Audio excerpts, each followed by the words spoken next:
Israel Hamas युद्ध की वजह से मिडिल ईस्ट का लाल सागर जंग का ऐसा अखाड़ा बन चुका है जिसमें दुनिया की बड़ी बड़ी महाशक्तियां यमन के हूती के आगे पस्त हो चुकी हैं, चाहे वो अमेरिका हो या फिर ब्रिटेन और या फिर फ्रांस। इन सभी पश्चिमी देशों के मालवाहक और युद्धपोत जहाजों पर हूती मिसाइल, ड्रोन और रॉकेट से हमले कर रहा है। हालांकि अमेरिका की अगुवाई में कई पश्चिमी देशों ने लाल सागर में अपने युद्धपोत तैनात किए हैं, लेकिन इसके बावजूद हूती इन पर दोगुनी ताकत से हमले करने में कामयाब हो रहा है। और अब इसी कड़ी में हूती ने ग्रीक के मालिकाना हक वाले एक जहाज पर 3 मिसाइल से हमला किया है। ये मिसाइलें यमन के तट के पास से दागी गई हैं और इस हमले को लेकर मैरीटाइम सिक्योरिटी फर्म एम्ब्रे ने भी पुष्टि कर दी है।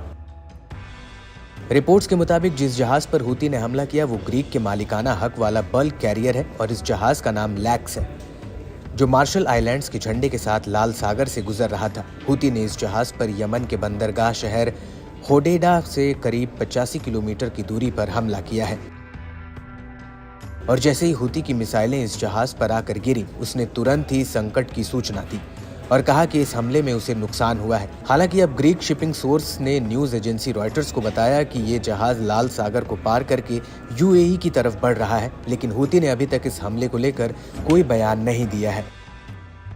वहीं दूसरी तरफ इस हमले को लेकर यूके मैरीटाइम ट्रेड ऑपरेशंस ने कहा है कि उसे होडेडे से करीब 57 किलोमीटर दूर कार्गो जहाज पर हमले की जानकारी मिली है। इस हमले में जहाज को नुकसान हुआ है। हालांकि जहाज का चालक दल सुरक्षित है और वो अगले बंदरगाह के लिए आगे बढ़ चुका है।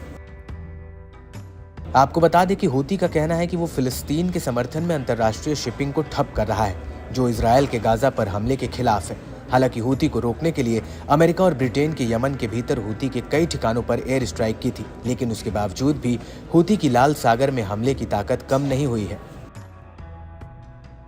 इन हमलों को लेकर चीन के विदेश मंत्री वांग यी ने 28 मई 2024 को बीजिंग में यमन के विदेश मंत्री शाया मोहसिन अल जिंदानी से मुलाकात की थी। इस मीटिंग के दौरान वांग यी ने यमन से कहा था कि वो इलाके में नागरिक जहाजों पर हमले बंद करें।